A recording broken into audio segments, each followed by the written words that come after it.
ሰላም ጤና ይስጥልኝ። እንኳን ወደ ሰላም ኦንላይን ትምህርት ቤት በሰላም መጣችሁ። በዚህ ቻናል አማርኛ፣ እንግሊዘኛና ሂሳብን ለጀማሪዎች በጣም ቀላልና ማራኪ በሆነ መንገድ እናቀርባለን።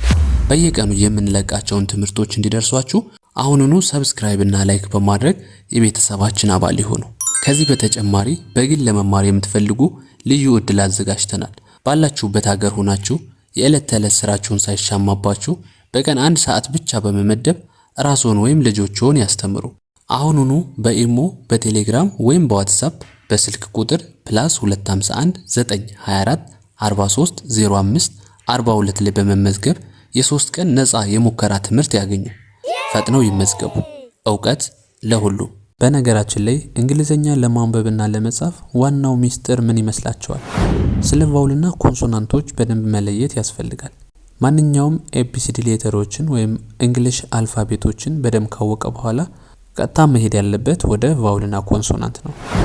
በዚህ ቪዲዮ ስለ ቫውልና ኮንሶናንት ምንነት ምን ማለት ነው፣ በአማርኛ ደግሞ አናባቢና ተነባቢ የምንለው ማለት ነው።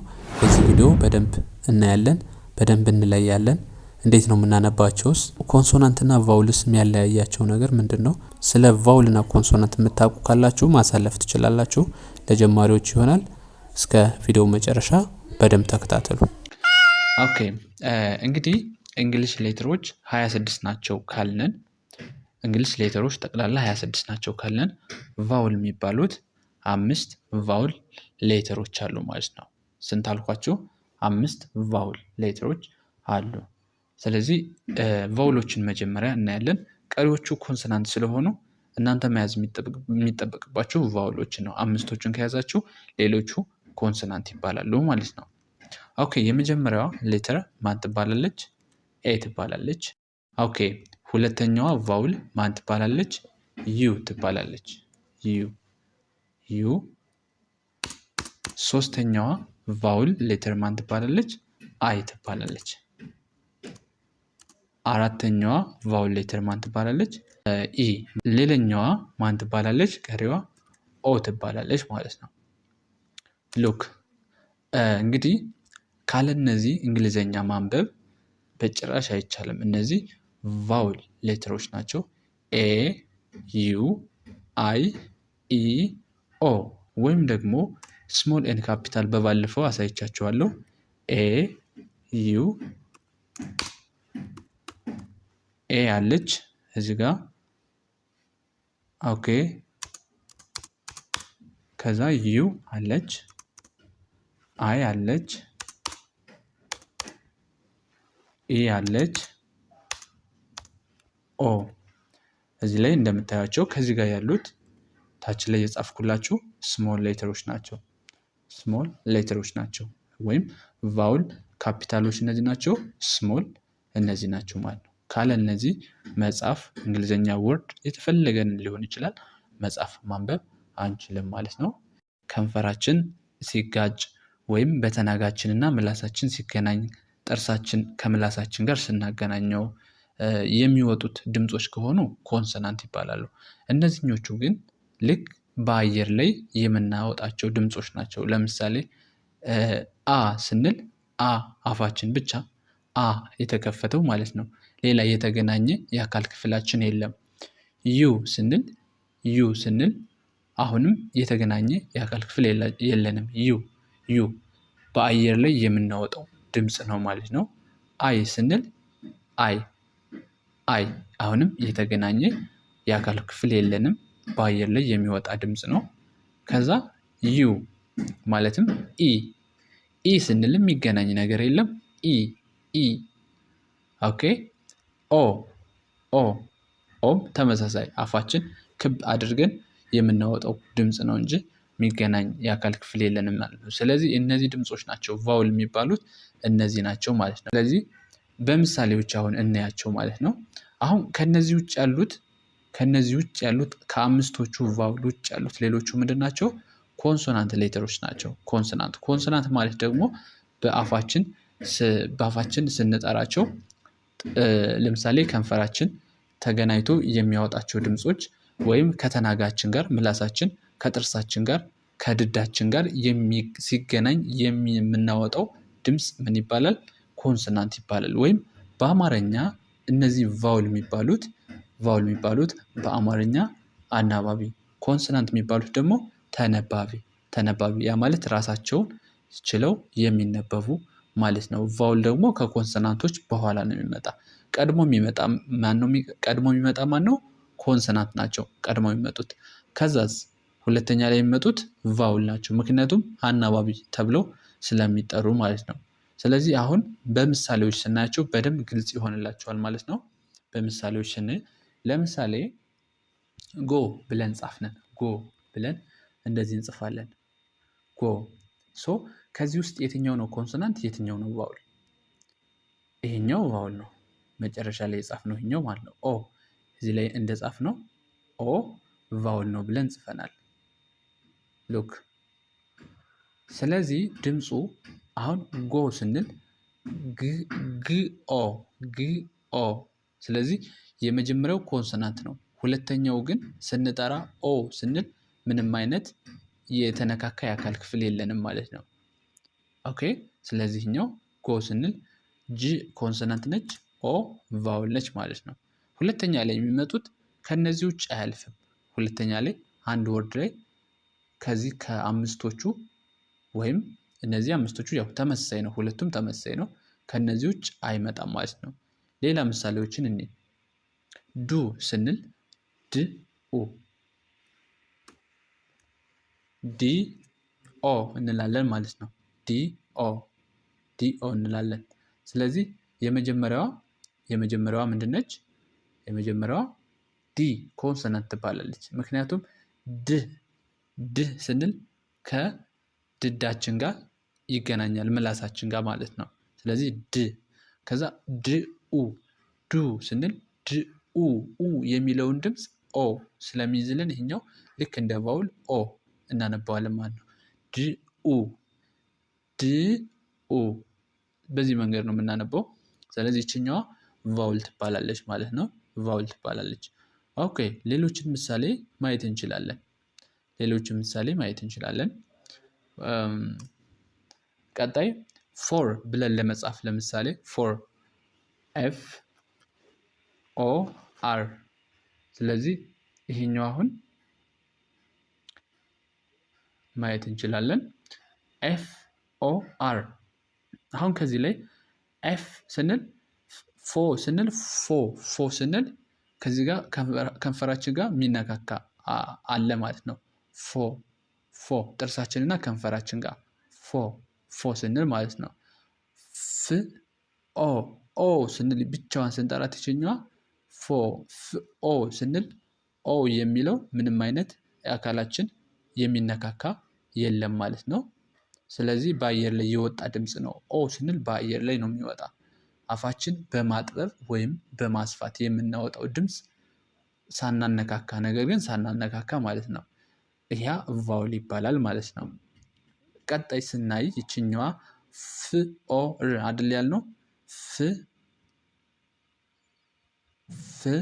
ኦ ር ቫይብሬት የሆነ ድምፅ ከድዳችን ጋር ር ስንል የምላሳችን ጋር የሚነካካ አለ ማለት ነው። ር ስንል ስለዚህ ይሄኛው ምን ይባላል? ኮንሶናንት ይባላል ማለት ነው። ኮንሶናንት ይባላል። ኮንሶናንት ቫውል ኮንሶናንት ይሆናል ማለት ነው። ስለዚህ በዚህ መንገድ ነው የምንለያቸው። ፎር ስንል እንደዚህ እንጽፋለን ማለት ነው። እሺ ሌላ ከዚህ ላይ በዋነኝነት ማሳየት የፈለጉት አነባቡን ምናምን ሳይሆን ቫውሎችን እና ኮንሶናንቶችን እንዴት ነው የምንለያቸው የሚለውን ለማሳየት ነው ማለት ነው።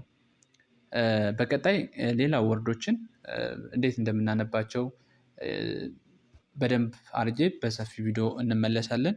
ለዛሬ ግን በደንብ እንድትለዩዋቸው የምፈልገው ከዚህ ጋር ለጀማሪዎችም የሚሆን ስለሆነ ቫውል እና ኮንሶናንት የሚባሉትን ነው ማለት ነው። ኦኬ ቀጣይ ለምሳሌ ካት ማለት ፈለኩኝ። ካት ክአት አሁን ክ ስንል የሚነካካ አለ ማለት ነው። ክ ስንል ስትሉ ግን አ። ስለዚህ ካ ስንል ኤ ምንድነች? ቫውል ነች ማለት ነው። ኤ ቫውል ነች። እዚህ ጋር ት ስንል ደግሞ ኮንሶናንት ነው።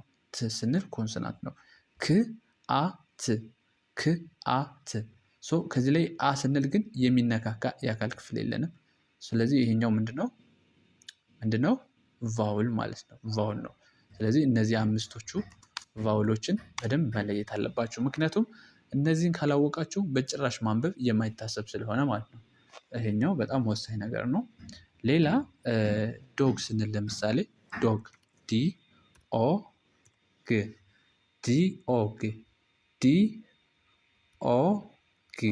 አሁን ሌላው ደግሞ ሁለተኛ ላይ ቫውሎቹ ሁለተኛ ላይ ይመጣሉ ብያቸዋለሁ። ዶ ስትሉ ለምሳሌ ዶ ስትሉ በአንድ ላይ ድኦ እያላችሁ ነው። አስረዝመን ስንጽፈው ድኦ እያላችሁ ስለሆነ እዚህ ላይ ይችኛዋ ቫውል ነች ማለት ነው። ቫውል ሌተር ነች ዶግ ስትሉ ማለት ነው። ቀጣይ ለምሳሌ ካም እንበል እስኪ ካም ሲኦ ኤም ኤ። ከዚህ ጋር አሁን ስንት ቫውል አለ? ስንት ኮንሶናንት አለ? እዚህ ላይ ካም ስትሉ ክ ኦ ኤም ኢ ካም። ስለዚህ ኦ ቫውል ነች፣ ከዚህ ጋር ኦ ቫውል ነች። ከዛ ኢ ደግሞ ከዚህ ላይ ቫውል ነች ማለት ነው። ሉክ ከዚህ ላይ ስንት ኮንሶናንት አለ? ሁለት ኮንሶናንት አለ፣ ሲ እና ኤም።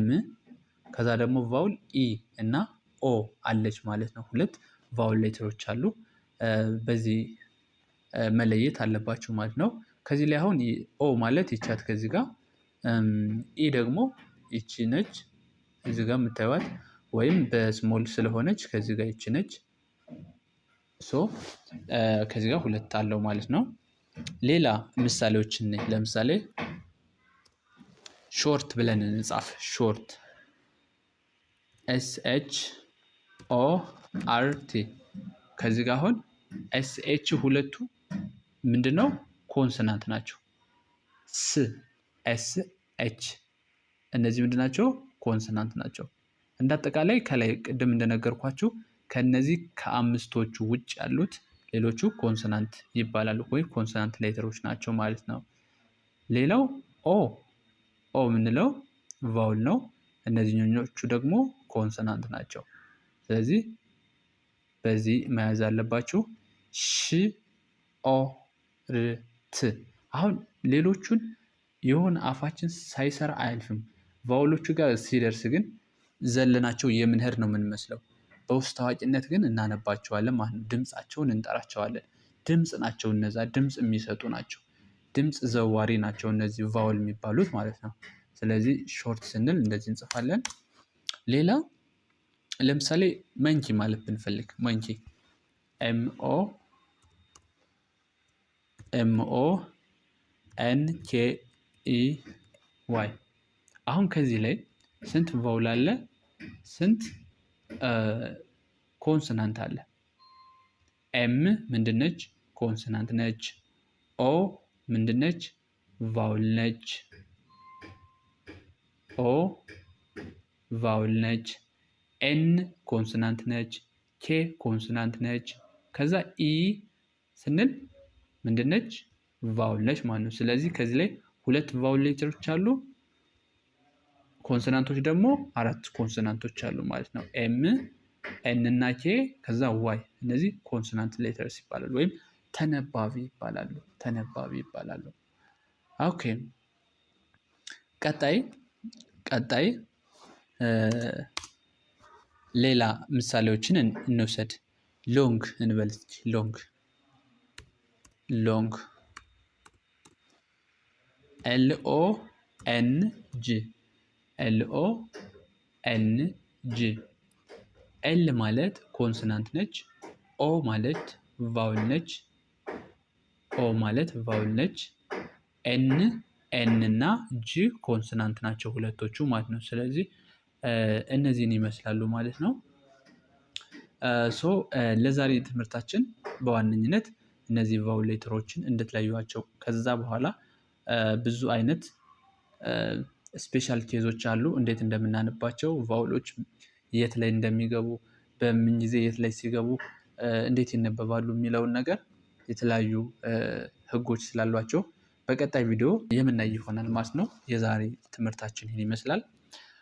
እንግዲህ አስተምሯችሁ ከሆነ ላይክ አድርጉት፣ ለሌሎች ይጠቅማል። ጓደኞቻቸው ከሆነ ሼር አድርጉላቸው። ሰብስክራይብ እንዳይረሳ። በቀጣይ ቪዲዮ እስከምንገናኝ መልካም ጊዜ፣ መልካም ቆይታ።